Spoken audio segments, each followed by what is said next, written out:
அநேக நாட்களுக்கு முன்பதாக இந்த நாளிலும் உங்கள் எல்லாருடைய முகத்தை பார்ப்பதில் மிகுந்த மகிழ்ச்சி. தேவனுடைய வார்த்தைகளை என்ன பண்ணி கொண்டிருக்கிறோம்? கற்றுக்கொண்டு இருக்கிறோம். ஒவ்வொரு நாளும் நீங்கள் வார்த்தைகளை கேட்கும் பொழுதெல்லாம் உங்களுக்கு என்ன செய்யணும்? பயம் கடந்து வர வேண்டும். சத்தியத்தை அறிவீர்கள், சத்தியம் உங்களை விடுதலை ஆக்கும். ஒருவேளை இன்னைக்கு பார்க்க போகிற காரியம் என்னது? நாம் பார்த்து கொண்டிருக்கிற பாடத்திட்டத்தின் பேர் சொல்லுங்க பார்க்கலாம். சினாப்டிக் காஸ்பல், சுவிசேஷத்தை இப்பொழுது நம் தேவனுடைய தாசர் அருமையாக சொல்லி விளக்கத்தை கொடுத்தாங்க. நாம் பார்த்து கொண்டிருக்கிறது மத்தேயு, மார்க், லூக்கா, யோவான். அவங்க எல்லாம் தேவனுடைய வார்த்தையை இந்த உலகத்தில் எவ்வளவு அருமையாக வாழ்ந்து சாதித்து காண்பித்திருக்கிறாங்க. நம்மளும் என்ன செய்யணும்? சாதித்து காண்பிக்க வேண்டும். அப்போ அந்த வேத வார்த்தைகளை நம்ம என்ன செய்ய வேண்டும்? கற்றுக்கொள்ள வேண்டும். அதை குறித்து தான் பார்த்து கொண்டிருக்கிறோம். இவங்க 3-4 பேரும் சொல்கிற வார்த்தைகள், அவங்க போட்டிருக்கிற அந்த ஆர்டர் எல்லாம் ஒரே விதமாக இருக்கிறது. அதிகமாக சொல்லி வைத்திருக்கிறாங்க. ஏனென்று சொன்னால் ஒரு காரியத்தை 1, 2, 3 வார்த்தையினால நிச்சயமாக உறுதிப்படுத்த முடியும். இந்த அழைப்பை உறுதிப்படுத்த நான் இப்பொழுது வார்த்தை சொல்ல விரும்புகிறேன். அப்போஸ்தல அழைப்பு, இங்கே யாரும் அப்போஸ்தல அழைப்பு ஆர்டர் கொடுத்துருக்குறாங்களா? ஒருத்தங்க தீர்க்க தரிசனம் மூலமா இன்னும் கன்ஃபார்ம் பண்ணணும். இன்னைக்கு காலையில் எந்திரிச்சோன்னே ஓகே இருங்க, நான் சொல்றேன். இன்னைக்கு காலையில் எந்திரிச்ச உடனே மைண்ட்ல என்ன வருது? காலையில் எந்திரிச்ச உடனே ஃபர்ஸ்ட் மைண்ட் என் பிள்ளையை பார்க்கணும், குட் மார்னிங் சொல்லணும், டைம் பீஸை பார்க்கணும். அப்படி மனசு வருதா? காலை எந்திரிச்ச உடனே ஜெபிக்க வேண்டும், அப்படி மனசு வருதா? சரி, அடுத்தது செல்போனை போய் எடுக்கணுமா, பைபிளை போய் எடுக்கணுமா? இன்னைக்கு காலையில் போய் ஃபர்ஸ்ட் எதை எடுத்தீங்க சொல்லுங்க பார்க்கலாம். எல்லாம் உண்மையே சொல்லுங்க. உண்மை உள்ளவனே கர்த்தர் ஆசீர்வதிப்பார். டைம் பார்த்தீங்க. சரி, சசி ஃபர்ஸ்ட் சொல்லுங்க. சரி, அடுத்து ரிச்சர்ட் பிரதர் சொல்லுங்க. கம்பளி தான் போறீங்களா? கம்பளிக்குள்ள தான் இருக்கிறீங்க. எடுத்து தொட்டீங்க இல்ல, ஃபர்ஸ்ட் எடுத்தோட என்ன எதுக்கு போகுது? கம்பளி. அடுத்து செபிக்க வேண்டும் என்ற என்ன வந்துச்சா? செல்போனை பார்க்கணும், யார் மெசேஜ் அனுப்பியிருக்கிறா, பாஸ்டர்ஸ்க்கு யார் இன்னைக்கு ஆஃபரிங் அனுப்பியிருக்கிறா, அப்படி என்ன வந்துச்சா? சொல்லுங்க பார்க்கலாம். முதலாவது நீ கர்த்தரை தேடணும், எந்திரிச்சோன்னா ஜெபிக்கணும், வேதத்தை தொடரணும்னு ஆசை வரணும். அப்போதான் அந்த உலகத்தில் நாம் நிலைத்திருக்க முடியும். சரியா? அப்போ நம்ம எல்லாம் தேவனுடைய வார்த்தைகளை இப்போ கற்றுக்கொண்டு இருக்கிறீங்க. நீங்கள்லாம் ஒரு ஊழியக்காரர், அதான் அழைப்பை தெரியப்படுத்திக் கொள்ளுங்க. என்னுடைய அழைப்பு அப்போஸ்தலர் அழைப்பு தான். 6 நாட்களில் சொல்லும் பொழுது, தாய் தகப்பன்னு சொல்லும் பொழுது அதை உறுதிப்படுத்த முடியல. நான் கல்லூரியில் படிக்கும் பொழுது திருநெல்வேலியிலேருந்து மார்த்தாண்டம் போது ஒரு தேவனுடைய ஊழியக்காரர் பார்க்க போயிருந்தேன். 102 வயசு. இப்படி ஒரு சின்ன கூட ஒரு 3 குடும்பம் சேர்ந்து அவரோட ஆசீர்வாதம் வாங்க போனோம். அவரோட போய் தொட்டு எப்படியா ஒரு ஆசீர்வாதம் கிடைக்குன்னு சொல்லி அங்கே போனோம். அப்பொழுது நான் போய் உட்கார்ந்துருக்கிறேன். எனக்கு ஒளி அழைப்பு இருக்கு, ஆனால் என்ன அழைப்புன்னு தெரியாது. நான் பிகாம் படிச்சுட்டு இருக்கிறேன். அது கஷ்டத்தின் மத்தியில் படிச்சுட்டு இருக்கிறேன். என் மாமா வீட்டிலேருந்து படிக்கிறதுனால என்ன இவங்கெல்லாம் அந்த அளவுக்கு அன்பு நான் எதிர்பார்த்த அன்பு கிடைக்கல. அவ்வளோ கஷ்டத்தின் மத்தியில் இருக்கும் பொழுது அவர் போனோன்னே, என் பேர் பிரபு ஆண்டவராக இயேசு கிறிஸ்து உன்னை ஊழியத்துக்கு அழைக்கிறா என்று உறுதிப்படுத்தினார். அப்போ அது ஒரு காரியம். அடுத்து வீட்டுக்கு வரும்போது அம்மா ஜெபிக்கும் பொழுது தானே சொல்லுவாங்க, உன்னை ஊழியத்துக்கு அழைக்கிறார். அப்போ நான் சொல்லுவேன், ஆண்டவர் என்ன கொண்டு என்ன செய்ய முடியும்? நான் படித்து 4 பேருக்கு சம்பாதிச்சு உதவி செய்கிறேன். என்னோட ஆசை அப்படிதான், வைராக்கியம். ஏன்னா அவ்வளோ கஷ்டத்தின் மத்தியில் வாழ்ந்தேன். சின்ன வயசுலேருந்து அவ்வளோ கஷ்டத்தின் மத்தியில் வாழ்ந்தனால எனக்கு ஊழியம் செய்யறதுக்கு ஆசை இல்லை. ஊழியக்காரங்களுக்கு ஏதாவது உதவி செய்ய வேண்டும், என்னால் பிரயாசப்படும் அந்த ஆசை தான் அதிகமாக இருந்துச்சு. அப்பொழுது ஆண்டவராகிய இயேசு கிறிஸ்து மீண்டும் தாய் மூலமாக உறுதிப்படுத்தி கொண்டு கல்லூரிக்கு நான் எதிர்பார்க்காத ஒரு நல்ல ஒரு கல்லூரி படிக்க வச்சாங்க. இப்போ இவ்வளோ நாள் எல்லாமே எனக்கு தடையாக இருக்கிறதுக்கு ஒரே ஒரு காரணம், நான் என்னோட அழைப்பை என்ன பண்ணேன்? என்னால் செய்ய முடியாது என்று சொல்லி அதை என்ன பண்ணேன்? தள்ளி போட்டனால தான் இன்னைக்கு சில காரியங்கள் எல்லாமே தாமதம். ஆனால் எல்லாமே சூப்பராக தான் நடந்துச்சு என் வாழ்க்கையில். என் தங்கச்சி திருமண காரியம், என்னோட திருமண காரியம், என்னோடய எதிர்கால வாழ்க்கை எல்லாம் கிளியராக, எல்லாம் லேட்டாக இருந்தாலும் லேட்டஸ்ட்டாக நடத்திட்டே தான் வர்றாரு. அப்போ இன்னைக்கு வந்திருக்க உங்களுக்கு எல்லாரும் நான் உறுதிப்படுத்த விரும்புகிறது, தேவனுடைய அழைப்பை என்ன பண்ணுங்க? உறுதிப்படுத்திக் கொள்ளுங்க. இங்கே வரும்பொழுதெல்லாம் உண்மையாக கடமைக்காக சும்மா அவங்க வந்து பேசுகிறாங்க, கொஞ்சம் எதை கற்றுக்கொண்டா போனோம் அப்படின்னு யாரும் என்ன செய்யாதீங்க, இங்கே வரவே வராதிங்க. வார்த்தைகளை கேட்கும் பொழுதெல்லாம் நான் கற்றுக்கொள்ள வேண்டும், அந்த கற்றுக்கொண்ட வார்த்தையின்படி நான் வாழ வேண்டும். காலை எந்திரிச்சோன்னா ஏசப்பாட்ட கேட்க வேண்டியது, நான் வார்த்தையை பார்க்கணும், அந்த வார்த்தையில் டெய்லி ஒரு வார்த்தை கிடைச்சா போதும், அவங்க வாழ்க்கையில் அந்த நாள் ஃபுல்லாக கிளியராக போயிடும். சரி, விசுவாசிக்கிறீங்களா? நம்ம என்ன நினைக்கிறோம், யாரோ பாஸ்டர் தான் அனுப்புவார், இந்த கேலண்டரில் தான் ஒரு வசனம் இருக்குது, அதெல்லாம் விசுவாசிகளுக்கு தான். நீங்கள் கற்றுக்கொண்டு இருக்கிற உங்களுக்கு அது அல்ல. நீங்கள் எந்திரிச்ச உடனே உங்களுக்கு என்ன வரணும், ஒரு வேத அதிகாரத்தை வாசிக்கணும், வேதத்தை வாசிக்கணும், அந்த வார்த்தையை நினச்சி கற்றுக்கொள்ள வேண்டும். அதன் மூலமாக நான் பேசணும். அந்த கிடைக்கிற வார்த்தையின் மூலமாக நான் இன்னும் ஆழமாக கற்றுக்கொண்டு 4 பேருக்கு என்ன செய்யணும், கற்றுக் கொடுக்க வேண்டும். அப்படிதான் நான் படித்தேன். இப்போ 32 நான் சொன்ன அன்னைக்கே சொல்லியிருக்கேன், 33வது முடிக்க போகிறேன், 34வது ஆரம்பிக்க போகிறேன். வேதத்தை ஒரு வருஷம் எப்படியாவது கற்றுக்கொள்ள வேண்டும், அந்த எண்ணம் உங்கள்கிட்ட இருக்கணும். வாசிக்க வேண்டும், நேரத்தை அதிகமாக கத்தருக்கு கொடுக்க வேண்டும். அதே போல தான் மத்தேயு, மார்க், லூக்கா இவங்க எல்லாம் ஆண்டவர் உண்மையாக இருந்தாங்க, அந்த காரியத்தெல்லாம் கற்றுக்கொண்டு இருந்தாங்க. அதனால தான் அவருடைய சீஷர்களாய் இருந்தாங்க. இப்போ நீங்கள் நானும் யாரு? அவருடைய சீஷர்களாக தான் மாற போகிறோம். மாறிட்டீங்க, என் தெளிவுபடுத்த போகிறோம். அப்படி தானே? என்ன அழைப்பு? 5 அழைப்பை தெளிவுபடுத்திக் கொள்ளுங்க. இவங்கெல்லாம் தெளிவாக இருந்தாங்க அவங்க பேசுகிற வார்த்தைகளில். சரியா? இனிமேல் நீங்கள் பேசுகிற வார்த்தை வீண் வார்த்தை பேசாதீங்க.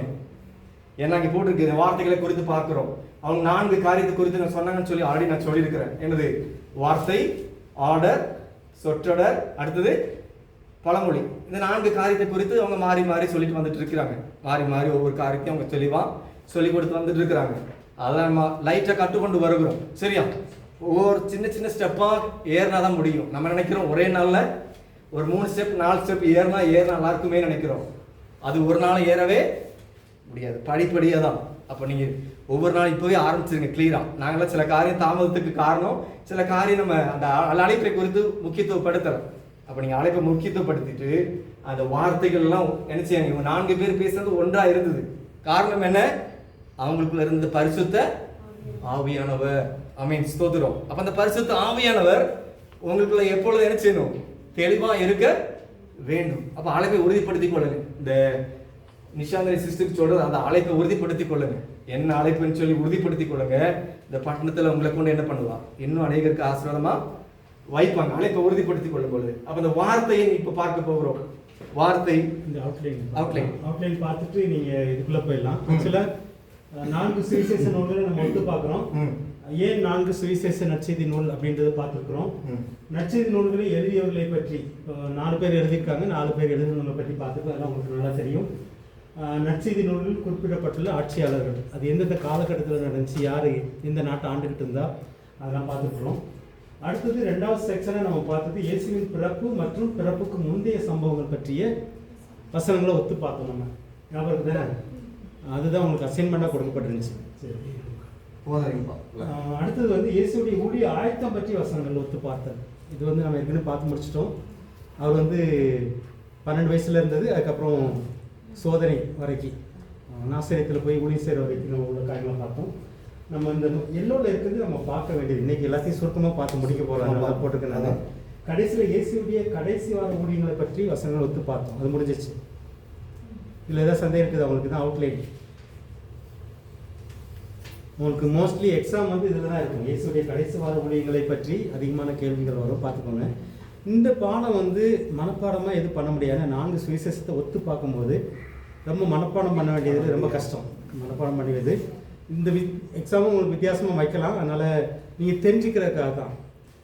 இந்த மாதிரி ஒத்து பார்க்கும்போது ஏன் இப்படி வித்தியாசமாக எழுதியிருக்காங்க, ஒன்றா எழுதிட்டாங்கன்னு பிரச்சனை இல்லை, ஏன் வித்தியாசமாக எழுதியிருக்காங்கன்னு சொல்லி ஒத்து பார்க்குறோம்.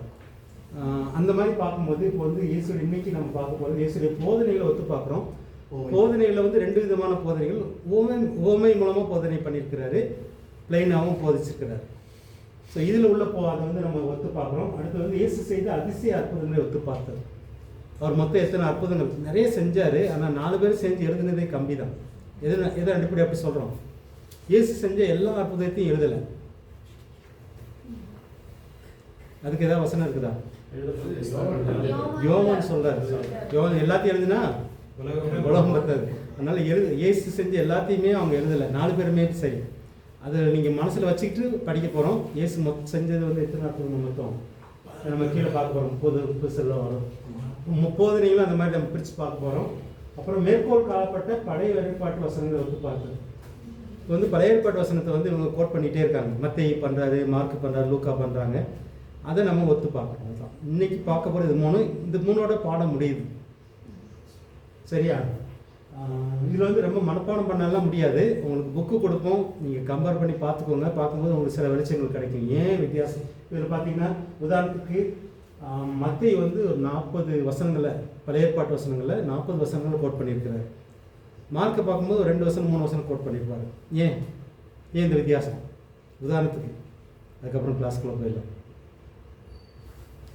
பழைய ஏற்பாட்டிலேருந்து மத்தேயு 40 வசனங்களை கோட் பண்ணுறாரு. இது நிறைவேறிச்சு, இது நிறைவேறிச்சு, இது நிறைவேறிச்சு. ஆனால் மார்க்கு 2 வசனத்தை மட்டும் தான் எழுதுறாரு, 2-3 வசனத்தை. யூதருக்கு தான் உங்களுக்கு மனசில் இமீடியட்டாக வர வேண்டியது. யூதர்களுக்கு பல ஏற்பாடு கையில் இருக்குது. ஆனால் லூக்கா எழுதும்போது புறஜாதிகள் வந்து அவங்க கையில் பைபிள் கிடையாது, பழைய ஏற்பாடு கிடையாது. அவங்களுக்கு கோட் பண்ணி பிரயோஜனம் இல்லை. அதனால தான் மத்தேயு வந்து நிறைய வசனங்களை கோட் பண்ணுறாரு, அவங்க யூதரை மையப்பட்டு. இதுதான் நமக்கு ஒத்து பார்க்கறதுடைய நோக்கம். இதுதான் இப்போ வந்து நம்ம அதான் கேட்கணும். இயேசுடைய போதனைகளை வந்து ஓமையில் மத்தேயு யாருக்கு எழுதினாரு? மார்க் இல்ல, மார்க் குறிப்பா யாருக்கு?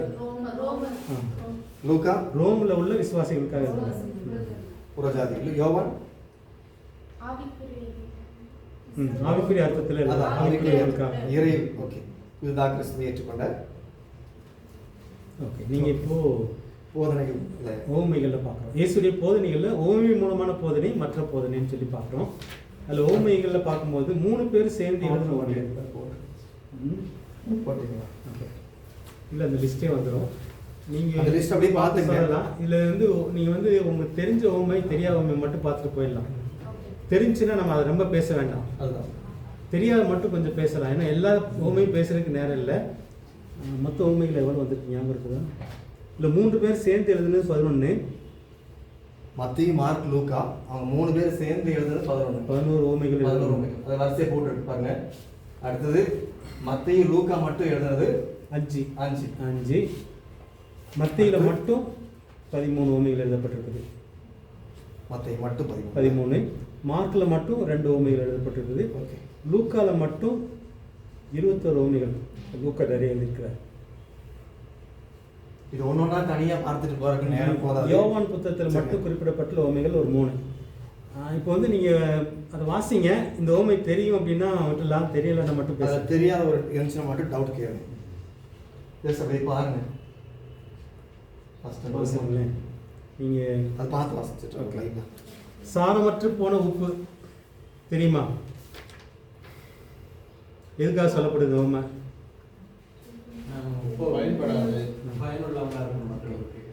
நம்ம அந்த உப்பு எப்படி உப்புல உள்ள அந்த உப்பு தன்மை போயிடுச்சுன்னா யூஸ்லையோ, அதே மாதிரி நமக்குள்ள அந்த தேவனுடைய குணங்கள் இல்லை அப்படின்னா நம்மளை வந்து ஆண்டவர் உப்பா சொல்றார். உலகத்துக்கு உப்பா இருக்கிறீர்கள், உலகத்துக்கு வெளிச்சமா இருக்கு. அந்த ஓமை இது. இந்த உப்பை பற்றி ஓமையில் வருது.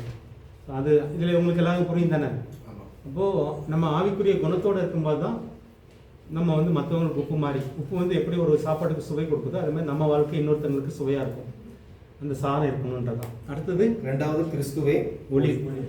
சொல்லுங்க, உங்களுக்கு தெரிஞ்சது ஒளி. கிறிஸ்துவே ஒளியின் எதற்காக முக்கியத்துவப்படுத்துறாங்க அந்த வார்த்தையை? தெரியலையா? வழிகாட்டி. அவர் ஒளியாக இந்த உலகத்தில் இருந்தார். அப்போ அதே போல் நம்ம என்ன செய்யணும்? அந்த முன்மாதிரியை வாழ்ந்து காண்பிக்க வேண்டும். அதுதான் இங்கே ஒளி எதை குறிக்குது? ஒளின்றது எடுத்து பாருங்க, அந்த வேத அதிகாரத்தை வேணா எடுத்து பாருங்க. மத்தேயு 5:14 14-16 எடுத்தவங்க யாரும் ஒருத்தர் வாசிங்க. அவ்வளோதான் இருக்குது. மத்தேயு 5:14-16. Matthew 5:14-16. வெளிச்சமாய் இருக்கிறீர்கள். மலையின் மேல் இருக்கிற பட்டணம் மறைந்திருக்க மாட்டாது. விளக்கை கொளுத்தி மரக்காலால் மூடி வைக்காமல் விளக்கு தண்டின் மேல் வைப்பார்கள். அப்பொழுது அது வீட்டில் உள்ள யாவருக்கும் வெளிச்சம் கொடுக்கும். அப்ப நீங்க எப்படி உப்பு மாதிரி தான் இந்த ஒளியை பத்தி இப்போ நம்ம வந்து உப்பு மாதிரி மற்றவங்க. ஆமா, இந்த பிரயோஜனத்தை விட தேவனை தெரிஞ்சுக்கிறதுக்கு நம்ம ஒரு வெளிச்சமா இருக்கணும். யோவான் எப்படி யோவான் பிரகாசிக்கிற ஒளியா இருந்தான், அவனுடைய வெளிச்சத்திலே இப்போ நீங்களும் கலைபுரம், அந்த மாதிரி ஒரு அர்த்தம். அது வந்து வந்து யோவான் மூலமாக தேவனை தெரிஞ்சுக்கிறாங்க, யோவான் மூலமாக இயேசு யாருன்னு தெரிஞ்சுக்கிறாங்க, அதே மாதிரி நம்ம மூலமாக உண்மையான கடவுள் யாருன்னு தெரிஞ்சுக்கிறாங்க. ஸோ அதான் அந்த ஒளி. ஒளி வந்து எதை குறிக்கிறா, இயேசு வந்து கடவுளை பற்றிய உண்மையை நமக்கு சொல்லிக் கொடுக்குறாரு. இயேசு மட்டும் பூமிக்கு வரல அப்படின்னா நம்ம யாரையோ கடவுளாக நினைச்சுக்கிறோம். புரியுதா? இந்த ஒளி வந்து கடவுளை பற்றி தெரிஞ்சு கொள்கிற ஒரு அறிவை பற்றி சொல்லுங்க. 3வது காரியம், 3வது பெரிய வைத்தியர். மத்திய 9:10-13 போட்டுட்டு வாசிங்க. அதெல்லாம் வசனத்தை வாசிங்க வேகமாக எடுத்து. 9:10.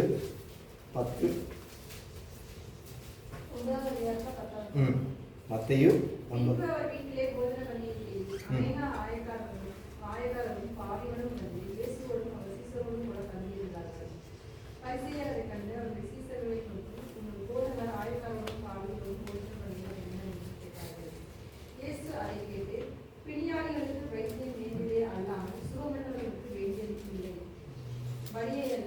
ஓகே, போதும்.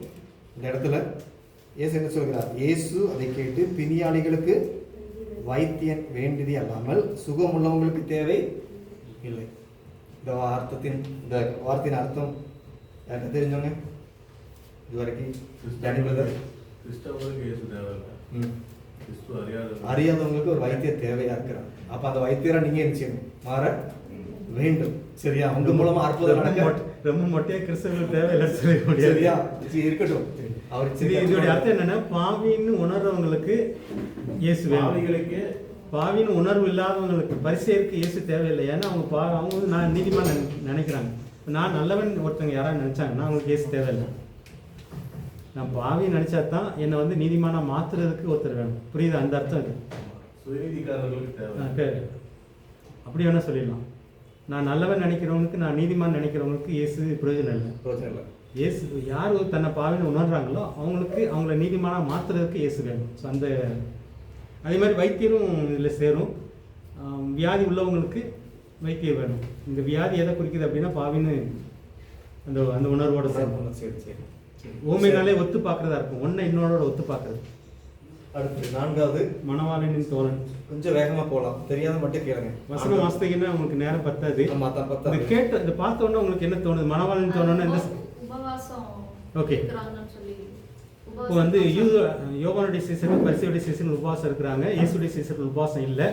அப்போ வந்து இயேசு சொல்றாரு, நான் வந்து மணவாளன், என்னுடைய தோழர்கள் வந்து நான் இருக்கும்போது ஏன் உபவாசிக்கணும், நான் போனதுக்கப்புறம் உபவாசிப்பாங்க. வேற ஏதாவது இருந்து சத்தியம் தெரிஞ்சுக்கிறோமா நம்ம? இயேசு கூட இல்லாதவங்க உபவாசிக்கலாம். இயேசுடைய பிரசன்னத்தை, இயேசுடைய இது உணர முடியாதவங்க உபவாசித்து தேடணும். அவங்களுக்கு தேடினா தான் தென்படுவார்.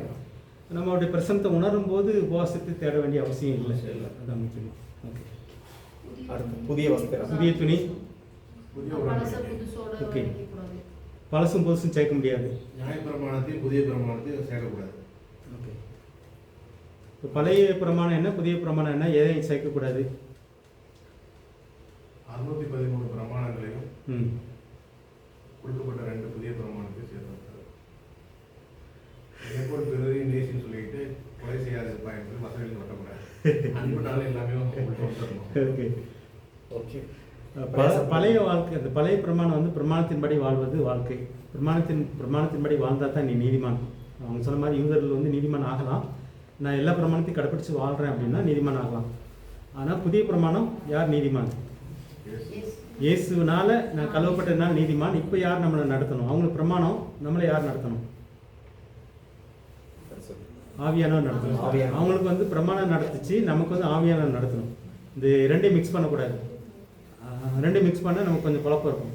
நம்மளை நடத்த வேண்டியது ஆவியானவர் தான். ஆவியானவர் பிரமாணத்தை நினைப்போட்டுவார். சில நேரத்தில் சில வசனங்கள் நினைப்போட்டுவார், சில பிரமாணங்கள் நினைப்போட்டுவார். அது வேற. அதுக்காக மொத்தமாக பிரமாணமே வேண்டாம்னு சொல்ல. ஏன்னா அந்த பிரமாணத்தில் நல்ல பிரமாணங்கள் இருக்குது. 10 கட்டளையில் எதுவும் தப்பானது எது இருக்கா? 10 கட்டளை வந்து அன்னைக்கு விவசாயம் 5 வந்து கடவுளோட கூடப்பட்ட உடன்படிக்கை, 5 வந்து மனுஷன் அவனோட பிஹேவியர்ல செய்ய வேண்டியது. அது வந்து முதல்ல அன்பு அப்படின்ற பெரிய நேசின்றதுல அது ஃபர்ஸ்ட் 5 அதுக்குள்ள வந்து. ரெண்டாவது கடவுளுக்கு பட்ட அந்த 5 வந்து ரெண்டுக்குள்ள சொல்லுறாரு. அது 2 ஒன்று தான். அந்த 10 இது 2க்குள்ள ஒன்று. அதனால பிரமாணமே மொத்தமே வேண்டாம் நம்ம சொல்லலை. நீங்கள் ஆவியானால் நடத்தப்பட்டீங்கன்னா பிரமாணங்கள் வந்து உண்மையிலேயே உங்களை கொண்டு நிறைவேறும். நீங்கள் வந்து கை கொள்ளுவீங்க. பிரமாணத்தெல்லாம் தள்ள மாட்டீங்க. அது வந்து பவுல் ரொம்ப வளர்க்குறாரு. எல்லாம் இப்போதைக்கு பேசுறதுக்கு நேரம் இல்லை. ஆனால் 2 மிக்ஸ் பண்ணக்கூடாது. இப்போதைக்கு நம்மளை ஆவியானவர் நடத்தணும். அவங்கள வந்து பிரமாணம் நடத்துச்சு. இப்போ வந்திருக்கிற நீங்கள் உங்களுக்கு டெய்லி இந்த பரிசுத்த ஆவியானவர் இருப்பார்னு சொன்னால் துணிகரமான காரியத்துக்கு எல்லாம் நம்மளை செய்வார், தப்பித்துக் கொள்வார். அதனால் பரிசுத்த ஆவியானவரை முக்கியத்துவப்படுத்துங்க. அடுத்ததாக அதே தான் புதிய திராட்சை பழச்சாறு பழைய துருத்தி, ரெண்டையும் மிக்ஸ் பண்ணக்கூடாது, பழசும் பூசுங்க, அதே தான் இதுவும். அடுத்து பிரிந்திருக்கும் ராஜ்யம். இது எதை குறிக்குது? இது எதை குறிக்குது சொல்லுங்க. பிரிந்திருக்கும் ராஜ்யம், அதை பார்த்தோன்னு உங்களுக்கு எதாவது ஞாபகம் வருதா? எந்த சம்பவம் இயேசுடைய பிரசங்கத்தில் ஓமையில்? ஒரு ராஜ்யம் கணக்கு தானே. பிரிந்திருந்தார். இப்போ இயேசு வந்து பேயை விரட்டும் போது அவங்க என்ன சொல்கிறாங்கன்னா, இவர் வந்து பேய்களுடைய தலைவனால பேயை விரட்டுறான்றாங்க. அப்போ இயேசு என்ன சொல்கிறாங்கன்னா, அது எப்படி ஒரே நாட்டுக்காரன் தான் நாட்டுக்காரனை விரட்டுவான்? சாத்தான் அவனுக்கு கீழே இருக்கிற பேயை எப்படி விரட்டுவான்?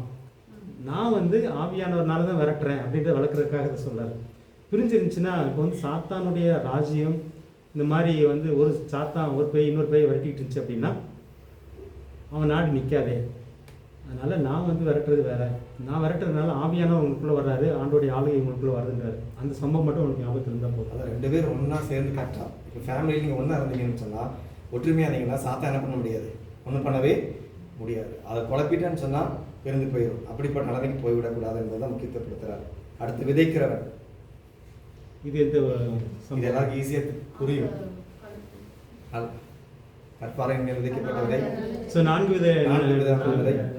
ஓகே, சரி. விதைக்கிறவன் யாரு? விதைக்கிறது யாரு? நம்ம எல்லாமே வசனத்தை சொல்றவங்க எல்லாருமே. வசனம் தான் விதை. விதைன்றது வசனம், விதைக்கிறவர்கள் வந்து நம்ம எல்லாம் வசனத்தை சொல்ற எல்லாமே. அந்த வசனத்தை வந்து நம்ம எப்படி ஏற்றுக்கொள்வோம்? 4 விதமான மனசு உள்ளங்களை பற்றி சொல்லுது. அடுத்து கடுகு விதை. விசுவாசம். அந்த விசுவாசம் ரொம்ப முக்கியத்துவப்படுத்துறாரு.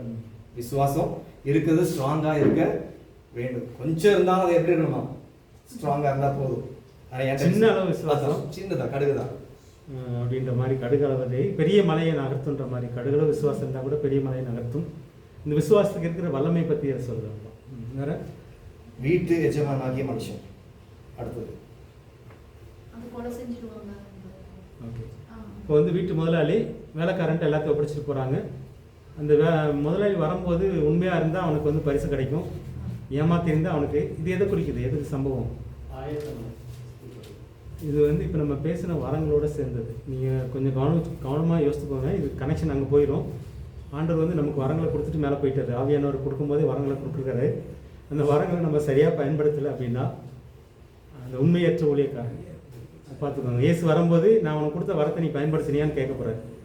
ஸோ அதோட கனெக்ஷன் இருக்கிறனால நம்ம வந்து கொஞ்சம் கவனமாக ஏற்றிட்டா நல்லா. அடுத்ததாக துளிர் விடும் அத்திமரம். இயேசுடைய வருகை எப்படி வந்து அத்திமரம் சம்மரில் துளிர் விடுது, அதே மாதிரி சில சம்பவம் நடக்கும்போது இப்போ வந்து யுத்தங்கள்லாம் நடக்கும்போது இயேசுக்கு வந்துடுவாரான்னு இருக்குது, வந்துடுவாரோ அப்படின்ற மாதிரியெல்லாம் இருக்குது. ஸோ அடையாளங்களை குறிக்குது. Okay okay. அடுத்தது மத்தேயு லூக்கா, இவங்க 2 பேரும் சொல்லப்பட்ட வார்த்தை. முதலாவது ஞானமுள்ள கட்டிட கலைஞர். சொல்லுங்க, அதை பற்றி தெரிஞ்ச காரியம். ஞானமுள்ள கட்டிட கலைஞர். அந்த இதான் நீங்கள் வசனத்தை வாசிங்க. வசனத்தை வாசிங்க. ஒருத்தர் மத்தேயு 7:24-27 இல்லை லூக்கா மத்தேயு 7:24-27. ஆகையால் நான் சொல்லிய இந்த வார்த்தைகளை கேட்டு இவைகளின்படி செய்கிறவன் எவனோ அவனை கண்மலையின் மேல் தன் வீட்டை கட்டின புத்தியுள்ள மனுஷனுக்கு ஒப்பிடுவேன். Okay okay. அதான் இப்போ வந்து கண்மலையின் மேல் கட்டினவங்க யாரு? மணலின் மேலே கட்டினவங்க யாரு? புத்தி உள்ளவங்க, புத்தி இல்லாதவங்க. ஓகே, 2 பேர் வீடு கட்டுறாங்க. ஒருத்தர் மணலில், ஒருத்தர் கண்மலையில். இது எதை குறிக்குது? இயேசு மேலே கட்டுறது, வசனத்தின் மேலே வாழ்க்கையை கட்டுறவங்க வந்து புத்தி உள்ள ஊழியக்காரங்க. இயேசு இல்லாமல் அல்லது வசனம் இல்லாமல் தன்னுடைய வாழ்க்கையை கட்டினாங்கன்னா அவங்க புத்தி இல்லாத, ஞானம் இல்லாத கட்டட கலைஞர். ஓகே. ரெண்டாவது சந்தை வெளியில் உள்ள பிள்ளைகள். இதை கேட்டோன்னு உங்களுக்கு எது ஞாபகம் வருது? சந்தை வெளியில் உள்ள பிள்ளைகள். இது ஒரு ஓமையாக சொல்லுவார். கொஞ்சம் இம்மிடியேட்டாக வர்றது கஷ்டம். நாங்கள் டிரான்ஸ்லேஷனில் இருக்கிறதுனால ஞாபகம் வரணும். கும்மிக்கு ஞாபகம் தான் கல்யாணத்துக்காக அழைக்கப்பட்டவங்க இல்லை. நாங்கள் வந்து அதை செஞ்சோம் இதை செஞ்சோம் சொல்கிறோம். ஓகே. இது புரியறதுக்கு கொஞ்சம் கஷ்டம். சசிக்கு அதை சொல்ல முடியுமா விலைக்கு? நாங்கள் சாவு பாட்டு பாடினோம், நீங்கள் வந்து ஆடலை, சாவு ஆட்டம் ஆடலை. கல்யாண பாட்டு பாடினா கல்யாண ஆட்டம் ஆடலை, அந்த மாதிரிலாம் பேசுவாங்க. இது எதை குறிக்குது அப்படின்னா இப்போ யோவான் வந்து இயேசு சந்தேகப்படுறார். யோவான் வந்து நார்மலாக வாழலை. அவன் அப்படி வாழ்ந்தா அவனையும் நீ ஏற்றுக்கல. நான் நார்மலாக வாழ்கிறேன் இயேசு. அந்த மாதிரி குழப்பம் வரும்.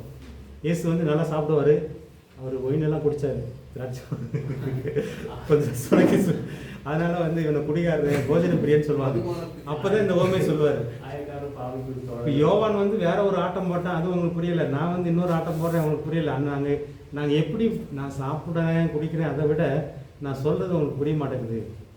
நான் வந்து ஆண்டவரை பற்றி சொல்கிறோம், தேவ ராஜ்யத்தை பற்றி யோவான் சொன்னால் அதுவும் உங்களுக்கு புரியல, நான் வந்து சொன்னாலும் புரியல. அந்த மாதிரி எப்படி வந்து பிள்ளைங்க வந்து நாங்கள் சாப்பாட்டு பாடினா சாப்பாட்டு ஆடணும், அதை ஆடலை.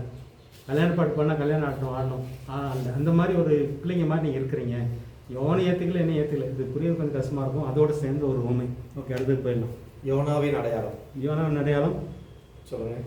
யோனா வந்து 3 நாள் மீன் வயிற்றில் இருந்தார். ஓகே. கிறிஸ்து வந்து பூமியும் கூடாதமாகி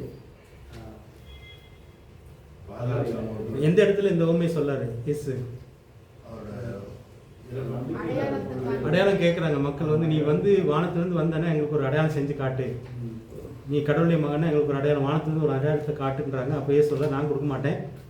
யோனாவை நீங்கள் பார்த்துக்கோங்க, யோனாவுடைய வாழ்க்கையோட என் வாழ்க்கை ஒத்து பார்த்தீங்கன்னா உங்களுக்கு புரியும் அப்படின்ற மாதிரி சொல்லி முடிச்சிட்டாரு. இதெல்லாம் நிறைய ரகசியங்கள் அடங்கி இருக்குது. இப்போதைக்கு அது போதும். அடுத்தது நேரம் போகாது. அடுத்து அசுத்தாவி சொல்லுங்க. அதே அதிகாரம் தான் இந்த வார்த்தையோட தொடர்ந்து வருது. அசுத்தாவி நிறைய வந்திருக்கும். ஓமையா சொல்லும் போது எதை பற்றி சொல்றாரு? 7 ஆவி ஒருத்தர் இருந்து ஆவி விரட்டுறாரு, வெளியில போயிடுது, வேற 7 ஆவி திரும்ப வந்து பார்க்குது, அவனுக்குள்ள வேற யாரும் இல்லை, எம்டியா இருக்கிறான். அதனால் திரும்ப 7 ஆவியை கூட்டு வந்து உள்ள கூத்தடிக்குது. அவன் நிலைமை பெரிய மோசமான நிலைமையாயிருது. ஓகே, அந்த அடுத்தது புளித்த மாவு. அடுத்து புளித்த மாவு. யாருக்காக சொன்னார்? புளித்த மாவை பற்றி எந்த உண்மை சொன்னார்? உபதேசத்துக்கு ஓகே. பரிசேயர் சரிசேயர் அவங்களுடைய உபதேசத்தை நீங்கள் கை கொண்டீங்கன்னா அது கெட்ட உபதேசம்.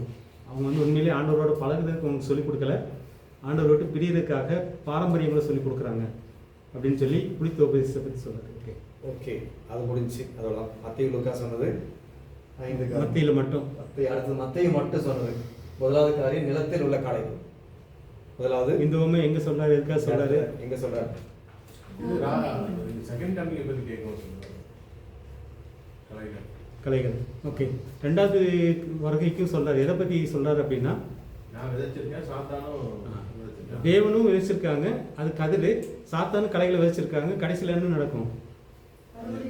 அறுவடை செய்யும் போது பிரிச்சுருவாங்க. கதிர் வேற, மணிகள்லாம் சேர்க்கப்படும், கலைகள்லாம் அக்கினி. அந்த ஊமை தானே பார்த்துக்கோங்க. 2வது மறைவான பொக்கிஷம். மலையாள பொக்கிஷம். சொல்லுங்க. பரலோக பரலோகராஜ்யம். ஓகே, அடுத்தது வீட்டெஜமானாகிய மனுஷன். மேத்யூ நம்ம ஏற்கனவே பார்த்ததா இது வேறையான்னு பார்த்துக்கோங்க. 13:52 வாசகம். 13:52 வாசிங்க. ஏற்கனவே மேலே ஒன்று பார்த்தோம்.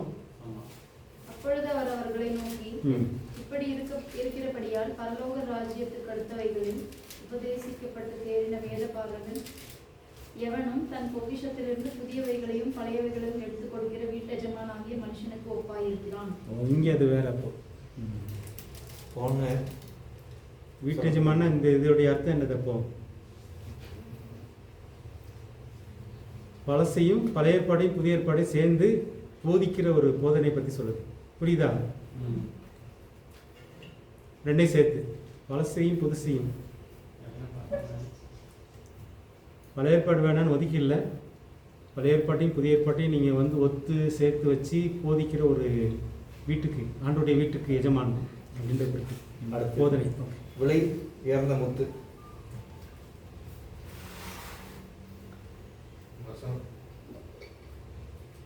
மறைவான பொக்கிஷமும் விலையுயர்ந்த முத்து எல்லாமே கிட்டத்தட்ட ஒன்று தான் வரும். எதை குறிக்குதுன்னா, இப்போ இயேசு தான் எனக்கு பொக்கிஷம், புதையல். இயேசு தான் பெரிய முத்து. இப்போ வந்து ஒரு முத்து வியாபாரி, அவன் கையில் நிறைய முத்து இருக்குது. ஆனால் ஒரு இடத்துல போய் பார்க்கும்போது ரொம்ப விலை மதிக்க முடியாத முத்து கிடைக்குது. இவன் இருக்கிறதெல்லாம் விற்று அதை போய் வாங்கிடுவான். இந்த மறைவான பொக்கிஷமும் அதே மாதிரி தான். இவனுக்கு வந்து நிறைய இடம் இருக்குது, ஆனால் புதுசாக ஒரு இடத்துல பார்க்கும்போது பொக்கிஷம் அங்கே இருக்குது. இவன் இருக்கிற இடத்தெல்லாம் விற்றுட்டு போய் அந்த இடத்த வாங்கிடுவான். பொக்கிஷம் இருக்குது. எதை குறிக்குது அப்படின்னா, இயேசு தான் பெருசுன்ற மாதிரி.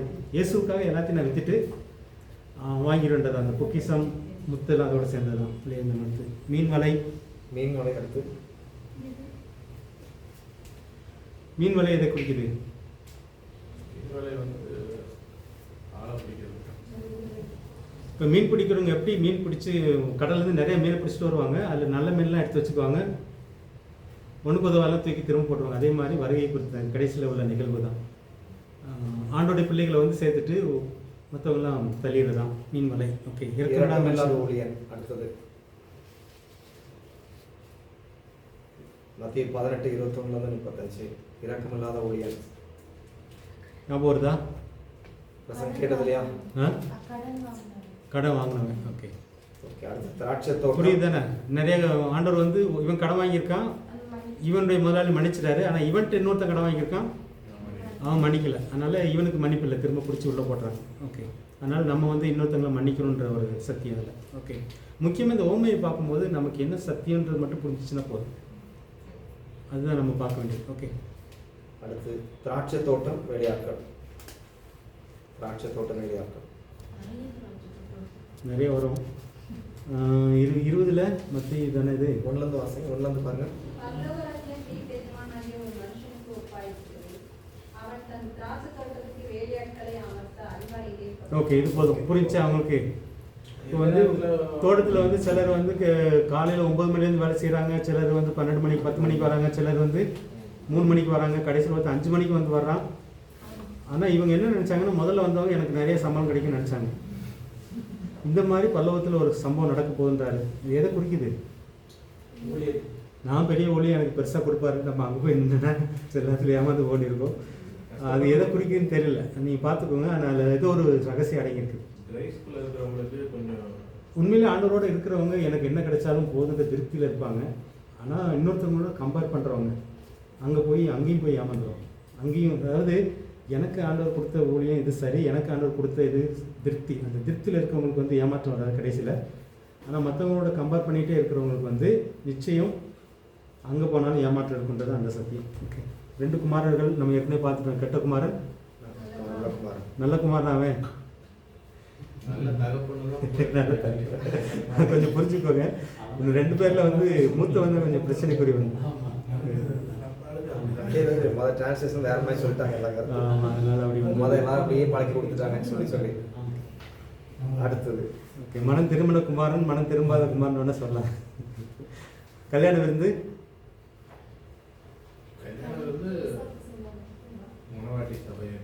எது குறிக்குது? வாசிக்கிறீங்களா? 22:1 வாசித்தீங்கன்னா உங்களுக்கு புரியும். பரலோகராஜ்யம் தன் குமாரனுக்கு கல்யாணம் செய்த ஒரு ராஜாவுக்கு ஒப்பாயிருக்கிறது. ஓகே. 14 வாசிருங்க. அதிலே அழைக்கப்பட்டவர்கள் அநேகர் தெரிந்து கொள்ளப்பட்டு. இது நம்ம புரியுது. இப்போ இயேசுகிட்ட எல்லாரும் வாங்கன்னு கூப்பிட்றாங்க. இயேசுக்கு கல்யாணம், எல்லாரும் வாங்க அப்படின்னு கூப்பிட்றாரு. சிலர் வந்து ஏற்றுக்கிறாங்க, சிலர் வந்து ஏற்றுக்கல, சில காரணங்களை சொல்கிறாங்க. அதனால் நிறைய பேர் அந்த நேரத்தில் ஏமாந்து போவாங்க. இதுவும் நித்தியத்தில் நடக்க போகிற ஒரு சம்பவம் தான். ஓகே. ஞானமுள்ள வேலைக்காரன். இது எதை குறிக்குது?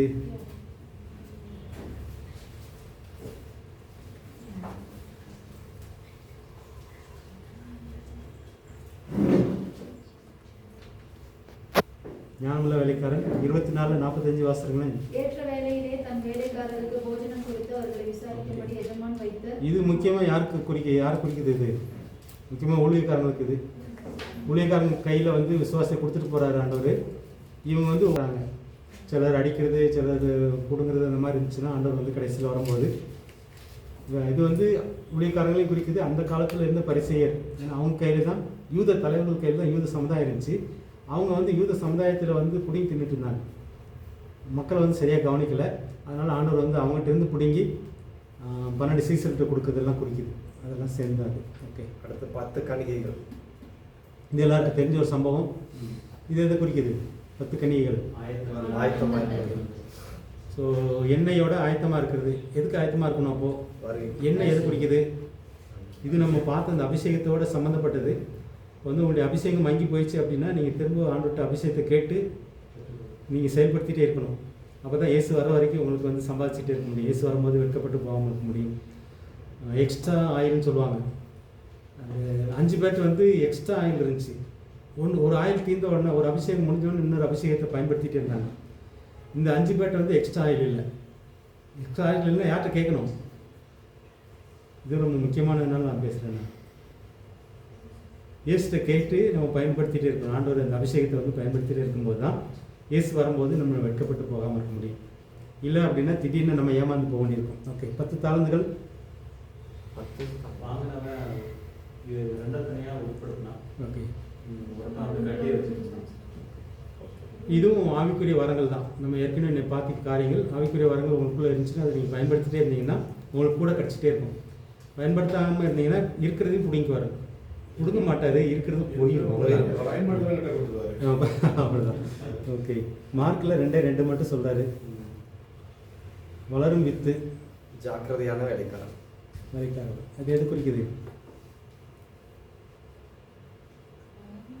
வளரும் வித்து மாஸ்டருங்க, மார்க்கில் 4:26 26 வாசி.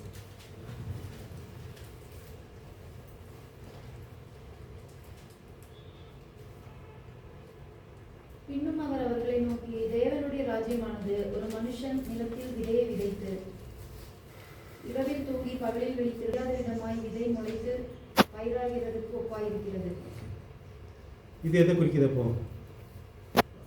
விதைக்கணும். வசனத்துல போட்டது. நம்ம வசனத்தை யார் மனசுலையா போட்டிருப்போம், அது வளர்ந்து எங்கேயாவது பலன் தந்திருக்கும்.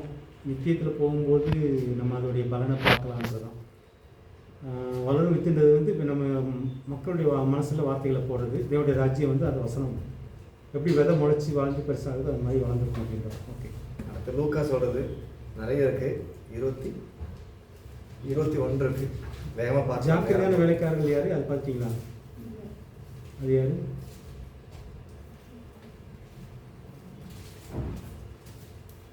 பதிமூணு 33. லூக்கா 13:33.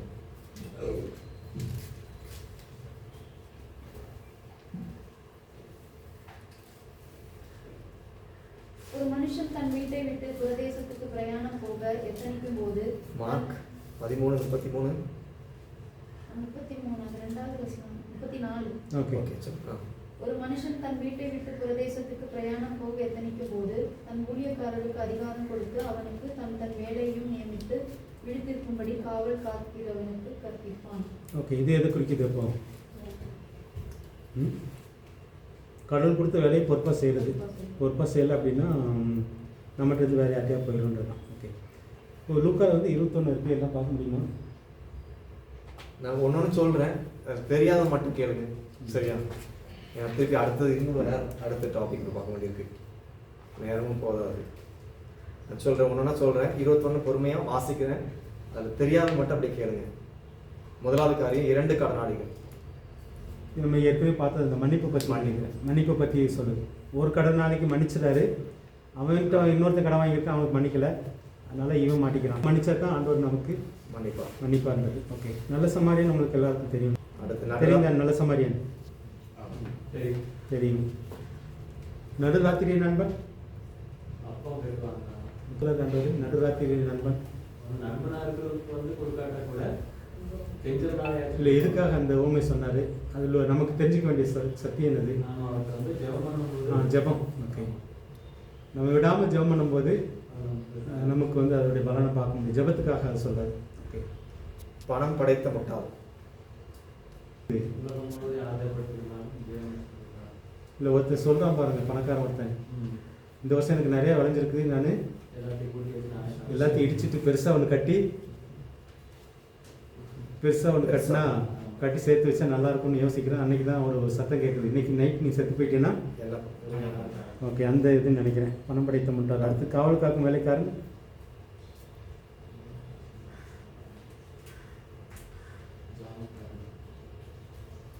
காவல் காக்கும் வேலைக்காரன் 12:35. லூக்கா 12:35. தெரிஞ்சுன்னா நீங்கள் அப்படி சொல்லுவீங்க. இந்த தேடும்போது கொஞ்சம் நேரம் ஆகும். எந்த சம்பவம் தெரிஞ்சுன்னா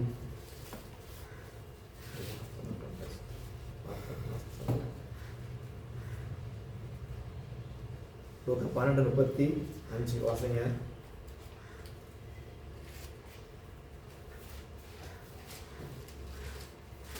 உங்கள் அறைகள் கட்டப்பட்டதாகவும் உங்கள் விளக்குகள் எரிகிறதாகவும் தங்கள் எஜமான் கல்யாணத்திற்கு வந்து தட்டும்போது உடனே அவருக்கு திறக்கும்படி எப்பொழுதும் வருவார் என்று காத்திருக்கிற மனுஷனுக்கு ஒப்பாயிருக்கிறது. ஓகே, இது வருகை எதிர்பார்த்து இருக்குது. ஓகே, அந்த வருகை குறித்து வருகைக்கு ஆயத்தமாக இருக்க வேண்டும். உங்களுக்கு இந்த மாதிரி நீங்கள் எழுதிட்டாலே போதும். அந்த பூமி வந்து எதுக்காக சொல்லப்பட்டுருச்சு இந்த மட்டும் எழுதிட்டா போதும். வருகைக்கு ஆயத்தமாக இருக்கும். அடுத்து ஞானமுள்ள உக்ரானக்காரன். கணக்கு சரி பண்ணிட்டு கடல் பாதி பாதியாக சப்சிடி கொடுத்துட்டேன். இவன் உண்மையிலே ஞானமுள்ள உக்ரானக்காரனா? ஏன் இது சொல்ல எதுக்காக சொல்லப்பட்டுச்சிருந்தது? நிச்சயமாக தள்ளி சப்சிடி பண்ணி அவன் கணக்கு சரி பண்ணிடுவான். ஓகே, எதுக்காக இது சொல்கிறாங்க? இவன் உண்மையிலே ஞானமுள்ள உக்கராக்கான குறுக்கள் பற்றி இது ஞானமுள்ள உக்கராக்கான்னு வந்துட்டு மாற்ற வேண்டியிருக்கிறதெல்லாம் பார்த்துக்கோங்க. எதுக்காக சொல்கிறார் இதை? அதுதான் முக்கியம். இப்போ ஒருத்தன் வந்து ஒரு முதலாளிக்கையில் வேலை செய்கிறான். திடீர்னு இவன் திருட்டுத்தனம் பண்ணான்னு தெரிஞ்சிச்சு முதலாளிக்கு. இப்போ வந்து வேலையை விட்டு நீக்க போகிறாரு. நீக்கினார்னா போய் கஷ்டப்பட்டு வேலை செய்யும் பலன் இல்லை. எப்படி பிழைக்கலாம்? அதனால் வேலையை விட்டு நீக்கிறதுக்கு முன்னாடி இந்த முதலாளி கடன் பட்டவட்டெல்லாம் கூப்பிட்டு 100 ரூபா வாங்கினா 50 எழுது, எனக்கு வேலை போனதுக்கப்புறம் எனக்கு கொஞ்சம் கவனிச்சுக்கோ, இந்த மாதிரி சொல்லி ஒரு ஏமாத்து வேலை பண்ணுறான். இது தான் ஞானமுள்ள உட்காரனுக்கான்னு சொல்கிறோம். நம்ம எதுக்காக இந்த ஊமை சொன்னார் இயேசு? இது நம்ம தெரிஞ்சுக்க வேண்டியது தான் ரொம்ப முக்கியம். ஊமை தெரிஞ்சால் மட்டும் பத்தாது, அது எதுக்காகன்றதான் நீங்கள் தெரிஞ்சுக்கணும். கணக்கை சரி பண்ணிட்டேன். எதுக்காக அந்த ஊமை சொன்னார்? யாருக்காக ஞாபகம் வருதா? அது வந்து வழியில் வந்து அழிந்து போகாத படிக்கிற வசனம் வாசி. இது எதுக்காக அப்படின்னா, இப்போ வந்து வேலையை விட்டு போன உடனே இவனுக்கு 10-20 பேர் இருக்காங்க வீட்டில் ஏற்றுக்கிறதுக்கு. இது எதுக்காக சொல்லார் அப்படின்னா, உங்களுக்கு இருக்கிற உலகப் பொருளை வச்சு நீங்கள் சம்பாதிச்சுக்கோங்க, ஆட்களை சம்பாதிங்க அப்படின்னு என்ன செய்யணும்? ஆத்மாதாயம் தான் அதில் இருக்குது. கனெக்ஷன் பார்த்தீங்கன்னா புரியறது கொஞ்சம் கஷ்டமாக இருக்கும். நீ உயிரோடு இருக்கும்போது உனக்கு ஆண்டவர் கொடுத்த பணத்தை வச்சு நீ 10 பேரை நாட்டில் சேர்த்துக்கிட்டீங்கன்னா அங்கே உனக்கு இருப்பாங்க, பல்லவர் ராஜ்யத்தில் உங்களுக்கு நிறைய ஃப்ரெண்ட்ஸ் இருப்பாங்கன்றது தான் அந்த உண்மையோட அர்த்தம். இவன் எப்படி சம்பாதிக்கிறானோ, வேலை போனவுடனே 10 வீட்டில் இவனுக்கு போய் சாப்பாடு கிடைக்கும். அதே மாதிரி நீங்கள் நித்தியத்தில் வந்து உங்கள் உலகப் பொருள் அழிய போகிற உங்களுடைய உலகப் பொருள்னாலே நீங்கள் நித்தியத்திற்கு நண்பர்களே சேர்த்துக்கொள்ளணும்னு சொல்ல வர்றாரு. அதுதான் ரொம்ப முக்கியமான ஒரு சத்தியம் அது. ஓகே, கனிகொடாத அத்திமரம். அடுத்து தெரியுமா? கனிகொடாத அத்திமரம். அதேதான்.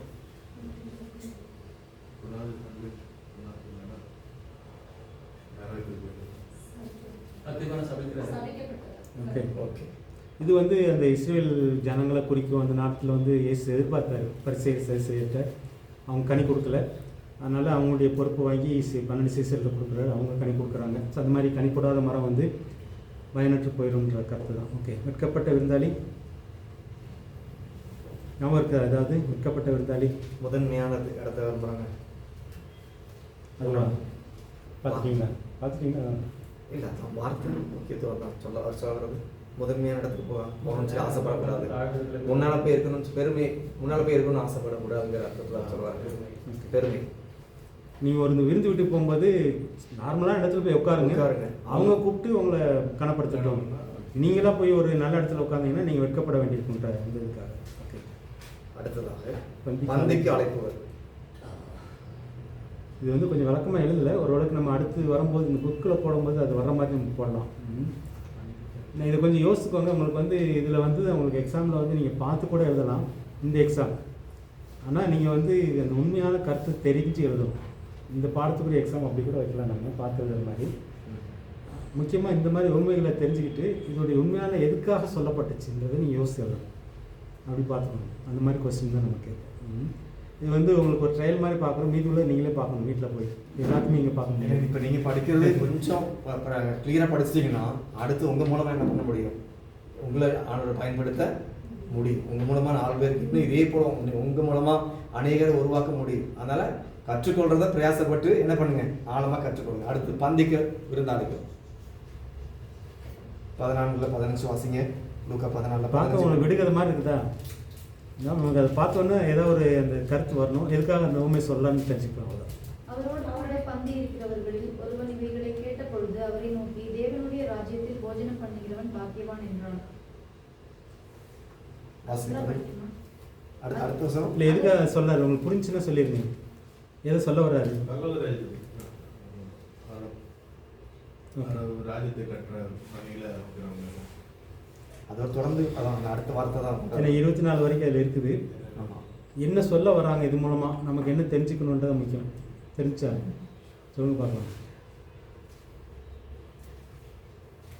24 தெரியும். வாசிங்க 14 24 கூட வாசிச்சுங்க போ. 24. அழைக்கப்பட்டிருந்த அந்த மனுஷரில் ஒருவனாய் என் விருந்தை ருசி பார்ப்பதில்லை என்று உங்களுக்கு சொல்கிறேன் என்றால் இது நீங்கள் கிட்டத்தட்ட ஒன்று தான். பந்திக்கு அழைப்பு, பந்திக்கு விருந்தாளில் நீங்கள் பார்த்தீங்க அப்படின்னா நிறைய பேர் ஆண்டவர் கூப்பிட்றாரு. சிலர் வந்து சில காரணங்களால வரல. அவங்க வந்து கடைசியில் ஏமாந்து போயிடுவாங்க. நித்தியத்தில் வந்து ஏமாந்து போயிடுவாங்க அர்த்தம் தான். ஓகே. அடுத்தது ஆயத்தம் இல்லாத கட்டிட உரிமையாளர். ஆயத்தம் இல்லாத உரிமையாளர். அதே 14 28 வாசிங்க. லூக்கா 14 28. உங்களில் ஒருவன் ஒரு கோபுரத்தை கட்ட மனதாய் இருந்து ஓகே. அது கேட்டோன்னு உங்களுக்கு எதாவது ஞாபகத்தில் வருதா? இது எதுக்காக சொல்கிறாரு இந்த ஓமை? எதை செய்யும்போது முன்னாடி திட்டமிடல் ஓகே. பிளான் போட்டு செய்யணும். ஆரம்பிக்கும் போது பிளான் கீழே இருந்தால் தொடர்ந்து முடிக்க முடியும். பிளான் இல்லாமல் ஆயத்தம் இல்லாமல் செஞ்சால் முடிக்கவே. இதில் பார்த்தீங்கன்னா இந்த ஆயத்தமில்லாத கட்டிட உரிமையாளனும் இந்த ராஜாவின் யுத்த திட்டமும் கிட்டத்தட்ட ஒன்று தான். ஒருத்தன் வந்து 1000 பேர் இருக்காங்க போர் வீரர், அது அடுத்த உண்மை. இன்னொருத்தண்டு 10,000 பேர் இருக்காங்க. அவன் சண்டைக்கு வரும்போது என்ன செய்யணும் அப்படின்றது இது எது குறிக்குது அப்படின்னா, இது எதுக்காக சொல்கிறான்றது தான் ரொம்ப முக்கியம். நீங்கள் இயேசு கூட சேர்ந்தீங்க அப்படின்னா உங்களுக்கு என்னெல்லாம் லாபம் நஷ்டம் இருக்குன்னு உட்காந்து கணக்கு போடுறது. நீங்கள் கணக்கு பார்க்காம இருந்தீங்கன்னா திடீர்னு உங்களுக்கு வந்து பின்மாறி போக வேண்டியது, அந்த மாதிரி ஒரு அர்த்தம் இதில் இருக்குது. புரிஞ்சு தானே? இயேசு கூட நீங்கள் சேர்ந்தீங்கன்னா உங்களுக்கு நஷ்டமும் இருக்குது, லாபம் இருக்குது. அந்த லாப நஷ்டத்தை நீங்கள் கணக்கு பார்த்து இருந்தீங்கன்னா உங்களுக்கு வந்து புரியும். நீங்கள் கணக்கு பார்க்காம இருந்தீங்கன்னா நீங்கள் எங்கேயாவது பின்மாறி போக வேண்டியிருக்குன்ற மாதிரி தான். அந்த ஒரு அர்த்தத்தில் இந்த 2 உண்மையுமே சொல்கிறேன். இந்த ராஜாவின் யுத்த திட்டம் அதுவும் அதான். அதே தான். ஓகே. காணாமல் போன ஆடு, காணாமல் போனாடு. இது 3மே ஒரே சாப்டரில். லூக்காவில் வந்து பார்த்தீங்கன்னா காணாமல் போன ஆடு, காணாமல் போன காசு, காணாமல் போன மகன். இது 3மே கிட்டத்தட்ட ஒன்று தான். இது எதை குறிக்குது, எதுக்காக சொன்னார்? 100 ஆடு. ஓகே. அதுல 99 ஆடு. 2 காரியம் நம்ம தெரிஞ்சுக்கணும் இந்த ஓமை மூலமாக. எதுன்னு தெரிஞ்சுக்கிறோம்? ஆண்டவர் நம்ம ரொம்ப நேசிக்கிறார். நம்மளை தேடி வந்தார். நாமளும் ஒரு காலத்தில் காணாமல் போன ஆடு, நம்மளை தேடி வந்து கண்டுபிடிச்சி மந்தையில் சேர்த்துட்டாரு. இந்த வந்து ஆடுக்கு ஒரு அர்த்தம் இருக்குது, காசுக்கு ஒரு அர்த்தம் இருக்குது. மதிப்பு இருக்கின்றது தான் அந்த காசுக்குரிய அர்த்தம். ஆடு வந்து ஆடு மாதிரி நம்ம அலைஞ்சவங்க, இன்னும் புத்தி இல்லாமல், அந்த ஒரு அர்த்தம் இருக்குது. குமாரன்றது வந்து அந்த மகனுக்குரிய உரிமையை மீட்டு கொடுக்குறாரு. இது எல்லாமே 3 அடங்கியிருக்கும். இது நமக்கு பொருந்தும். நம்ம ஒரு காலத்தில் காணாமல் போன ஆடு மாதிரி இருந்தோம், காணாமல் போன காசு மாதிரி இருந்தோம், காணாமல் போன மகன் மாதிரி இருந்தோம். ஆண்டு நம்மளை தேடி பிடிச்சி இதெல்லாம் கொடுத்தாரு. நம்மளை வச்சு இப்போ தேடுறாரு. அடுத்தது நம்மளை வச்சு காணாமல் போன ஆடை தேடுறாரு, காணாமல் போன காசை தேடுறாரு, காணாமல் போன மகனை தேடுறாரு. அந்த அர்த்தத்தில் தான் இது 3. ஓகே. அநீதியான புராணத்தார். அடுத்து அநீதியான 16 1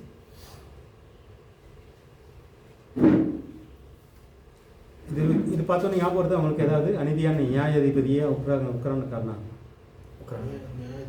நியாயாதிபதி எஜமான். அது எதுக்காக சொன்னார் ஆண்டவர்?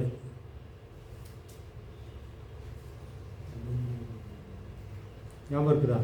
ஒரு ஊரில் வந்து ஒரு விதவை இருக்கிறா. அதானே? ஆமாம், அதே தான். எதுக்காக சொன்னார்? அது மட்டும் புரிச்சுன்னா உங்களுக்கு போதும். நான் விடாமல் ஜெபம் பண்ணுறது. ஆமாம், ஜெபத்துக்காக வந்து ஒரு தடவை விட்டுட்டா இடைவிடாமல் இடைவிடாமல் ஜெபம் பண்ணுறதுக்காக. ஓகே. பரிசேயன் மற்றும் மாயக்காரன் 2 பேர் ஜெபம் பண்ண போகிறாங்க பாருங்கள். இது எதுக்காக சொன்னார்? பரிசேயன் மாயக்காரன் தன்னைத்தான் உயர்ந்து அருமையான. ஸோ நம்ம நீதியெல்லாம் சொல்லி ஜெபம் பண்ணக்கூடாது. ஆமாம். நம்ம பாவின்னு உணர்ந்து ஜெபம் பண்ணால் ஆண்டவரை வந்து நம்மளை ஏற்றுக்குவார்.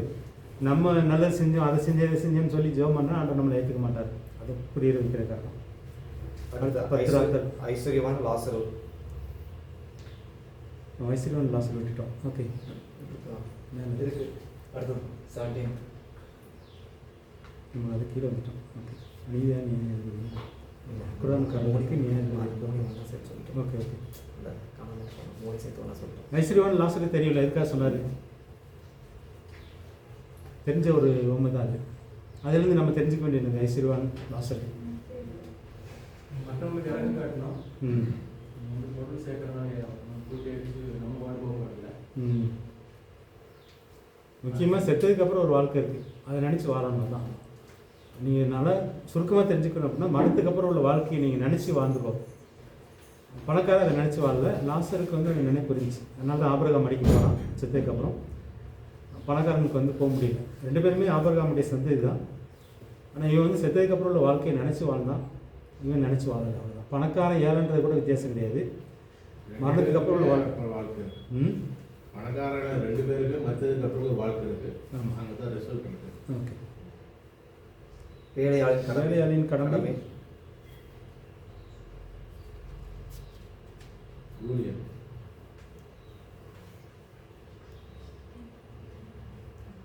17:7 வாசத்துக்கு அப்போ தான் புரியும் நினைக்கிறேன். அது யாரு எடுத்தவங்க வாசகம் லூக்கா 17:7. உங்களில் ஒருவனுடைய ஊழியக்காரன் உழுது அல்லது மந்தை மேய்த்து வயலிலிருந்து வரும்போது எஜமான் அவனை நோக்கி, நீ முன்பு போய் சாப்பிட்டு வா என்று அவனுக்கு சொல்வானோ? ஓகே. இது எதுக்காக சொன்னார்?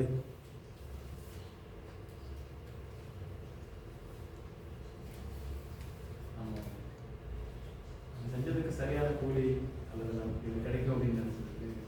ஒரு நாளைக்கு வேறுபாடு முதல்ல ஊழியம் செய், அதற்கு பின் நீ புசித்து குடிக்கலாம். கடைசியில் என்ன சொல்லுவார்? நம்ம வந்து செஞ்ச வேலையை செஞ்சுட்டு அப்பிரோஜனமான வேலைக்காரர். செஞ்சுட்டு அப்புறம் ரிசல்ட் எதிர்பார்க்க. பிரயோஜனப்பட்ட வேலைக்காரி. அதாவது என்ன அப்படின்னா, நான் செய்ய வேண்டிய கடமையை தான் செஞ்சேன், நான் செஞ்ச கடமைக்கு என் முதலாளி எனக்கு ஏதாவது கொடுக்கணும்னு எதிர்பார்த்து செய்யக்கூடாதுன்ற அர்த்தம் தான். நம்ம வந்து செய்கிறோம், சில ஊழியங்கள் செய்கிறோம், இது வந்து என் கடமை. பவுல தான் சொல்கிறேன், நான் சுவிசேஷத்தை அறிவியாதிருந்தால் நான் எனக்கு ஐயோ. ஸோ அந்த ஒரு அர்த்தம் தான் இது. ஆண்டவர் கொடுக்குற வேலையை நம்ம செஞ்சுட்டு, நான் இந்த வேலையை செஞ்சேன்னா எனக்கு அதுக்கு மரியாதை எங்கன்னு அவன்கிட்ட கேட்க முடியாது, கேட்கக்கூடாது. அந்த அர்த்தம். பரிசையும் அநீதியான நியாயம். இதை நம்ம பார்த்தோம். அநீதியான உக்கரானுக்கான இது 18 16 1 16 1. நான் இதை மாற்றி சொல்லிட்டேன். 14 அக்கரானுக்கான உக்கரான அநீதியான உக்கரானுக்கான இருக்குது. இது வந்து அநீதியான நியாயம். சோர்ந்து போகாம எப்பொழுது ஜெபம் பண்ண வேண்டும் என்பது இதுதான் நியாயம். அந்த இது ஜெபத்துக்காக உக்கரானுக்காரன் எதை குறிக்குது? 16 1 வாசம். 16 லூக்கா 16 வாசம். பின்னும் அவர் தம்முடைய சீஷர்களை நோக்கி, ஐஸ்வர்யவானாகிய ஒரு மனுஷனுக்கு ஒரு உக்கிரானக்காரன் இருந்தான். அவன் தன் எஜமானுடைய ஆஸ்திகளை அழித்து போடுகிறதற்காக எஜமானுக்கு அறிவிக்கப்பட்டது. Okay okay. அப்போ வந்து ஏற்கனவே வந்த அந்த உக்கரானக்காரன். ஓகே சரி, அதை நம்ம ஏற்கனவே பார்த்துட்டோம். கடைசியாக 10 ராத்தல் திரவியங்கள் ஏதாவது ஞாபகம் வருதா? பரிசை மற்றும் ஆயக்கரம் அது பார்த்துட்டோம்னு நினைக்கிறேன். பரிசை 2 பேர் ஜெபம் பண்ண போகிறது பார்த்துட்டோம். 10 ராத்தல் திரவியங்கள் ஞாபகம் வருதா ஏதாவது?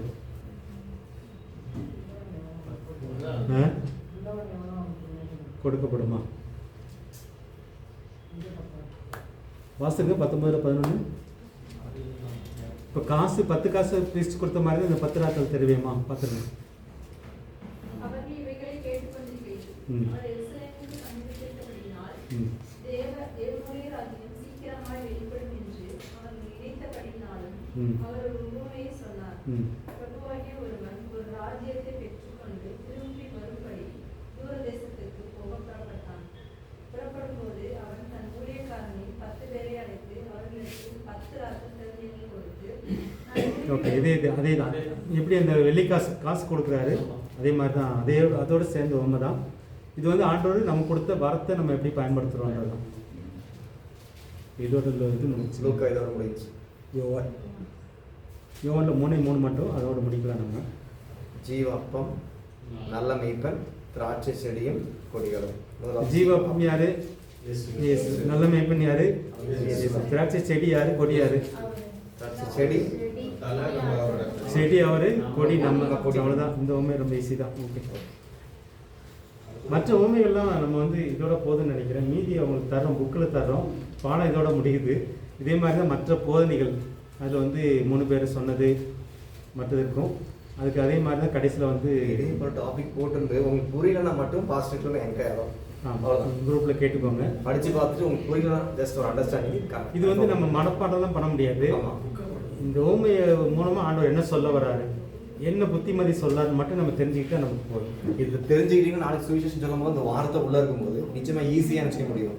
அவங்களுக்கு ஏற்றாப்புல அந்த வார்த்தையை பகிர்ந்து கொடுக்க முடியும், பிரயாசப்படுங்க. கடைசியில் வந்து இந்த மாதிரி மேற்கோள் காலப்பட்ட பழைய ஏற்பாட்டு வசனங்களை ஒத்து பார்த்தல் இதுவும் அதில் இருக்குது. ஒன்று போதனை இருக்குது, இன்னொன்று வந்து தீர்க்க தரிசன வசனங்களில் வந்து ஒத்து பார்க்குறது. அதில் மத்தை வந்து நிறைய எழுதியிருக்கிறாரு. மத்தை வந்து மொத்தம் 38 வசனங்கள் எழுதியிருக்கிறாரு. அப்புறம் மார்க் வந்து 4 வசனம், லூக்கா ஒரு 6 வசனம். அற்புதம். இல்லை, தீர்க்க தரிசனம் அற்புதம் நம்ம பார்த்துட்டோம். அப்புறம் யோவான் வந்து ஒரு 8 வசனம். இது உங்களுக்கு புக்கில் தான் கிடைக்கும். நாங்கள் நடத்த போகிறதெல்லாம் கிடையாது. இது நடத்துறதுக்கு ஒன்றும் இல்லை, நீங்கள் மனப்பாடம் பண்ணுறதுக்கு ஒன்றும் இல்லை, தெரிஞ்சுக்கிறது தான். தெரிஞ்சுக்கோங்க. இந்த பாடத்துடைய எக்ஸாம் கொஞ்சம் வித்தியாசமாக தான் இருக்கும். அதனால் மனப்பாடம் பண்ணி எழுதுறதுக்கு ஒரு சில கேள்விகள் மட்டும்தான் இருக்கும். மற்றதெல்லாம் அவங்களுக்கு வந்து ஒரு எக்ஸசைஸ் மாதிரி கொடுப்போம். நீங்கள் இங்கேயே கண்டுபிடிச்சி செய்கிற மாதிரி நம்ம வச்சுக்கலாம். என்ன நாள் விட்டு பார்க்கணும். இன்னும் உங்களுக்கு நடத்த வேண்டியதுன்னு பார்த்தீங்கன்னா, இந்த இப்போ இயேசுவின் போதனைகளை ஓமைகளை பார்த்துருக்கோம். மற்ற போதனைகளை நீங்கள் உங்களுக்கு புக்கில் தான் பார்க்க போகிறீங்க. இயேசு செய்த அதிசய அற்புதங்களையும் ஒத்து பார்க்கணும். மொத்தம் எத்தனை அற்புதம், அதில் வந்து யார் யாருன்றதை ஒத்து பார்க்கணும். மேற்கோள் காலப்பட்ட பழைய ஏற்பட்ட வசனங்கள், தீர்க்க தரிசன வசனங்கள், இதை நீங்கள் ஒத்து பார்க்கணும். இது வந்து நீங்களாக பண்ணிக்கிற போகிறீங்க. அவங்க வேறு ஏதாவது கேள்வி இருக்குதா? இந்த பாடம் சம்மந்தமாக ஏதாவது கேள்வி இருந்துச்சுன்னா பிரபு பாஸ்டர்கிட்டே கேளுங்க, இல்லை என்கிட்டே கேளுங்க. ஆனால் இதோட கிளாஸ் முடியுது, இந்த பாடத்துக்குரிய கிளாஸ் முடியுது. இது வந்து ஒத்து பார்க்குறதுனால மனப்பாடம் பண்ணுறதுக்கு நிறையா ஒன்றும் இல்லை. குறிப்பாக உங்களுக்கு தெரிஞ்சுக்க வேண்டியது மார்க் யாருக்காக எழுதினார், மத்திய யாருக்காக எழுதினார், ஸோ இந்த மாதிரி காரியங்கள் தான் உங்களுக்கு தெரிஞ்சுக்க வேண்டியது. மற்றதெல்லாம் நீங்கள் வந்து உங்களுக்கு கையில் பைபிளை வச்சுக்கிட்டு இந்த இதெல்லாம் நீங்கள் ஒத்து பார்க்கலாம். இது வந்து ஒரு திறமையை வளர்த்துக்கிறது. ஏன் இவர் இது இப்படி எழுதினார், ஏன் இவர் எழுதலை, 2 பேரும் சேர்ந்து இது இப்படி எழுதியிருக்காங்க, ஏன் அவங்க 2 பேரும் எழுதலை, அப்படி தெரிஞ்சுக்கும் போது சில வெளிச்சங்கள் நமக்கு கிடைக்கும். அவ்வளோதான். அண்ணா வரீங்களா? அண்ணன் கொஞ்சம் நேரம் தான் இருக்குது.